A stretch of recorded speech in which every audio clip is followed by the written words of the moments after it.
نائب وزیر اعظم اسحاق ڈار نے واضح کیا ہے کہ پاکستان نے کسی سے سیز فائر کی درخواست نہیں کی۔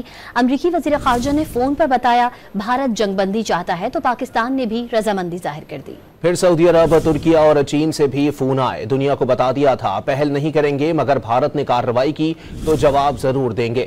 سینٹ میں اظہار خیال کرتے ہوئے واضح کر دیا کہ بھارت سے مذاکرات میں مقبوضہ کشمیر اور پانی پر بات ہوگی۔ وزیر خارجہ نے جنگ بندی میں 18 مئی تک توسیع کی بھی تصدیق کر دی۔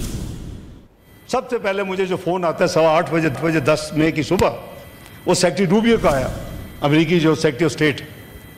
انہوں نے مجھے کہا کہ کیونکہ وہ دیکھ چکے تھے کہ پہلے ہم نے 7 کو سکائز میں اپنا سکور سیٹل کر دیا، الحمدللہ اللہ نے کامیابی دی، وی ور ون اپ، اور 9 کی رات کو ہم نے جو 2 دن کا تماشا لگایا ہوا تھا 80 ڈرون کا اور میزائلز کا اور اس طرح کی چیزیں، اس کا ہم نے سکور سیٹل کرنا شروع کر دیا، اور اس وقت قریباً ہمارا آپریشن فیز 1 قریباً مکمل ہونے کے قریب تھا۔ تو مجھے کہتے ہیں کہ India is ready for stopping the war.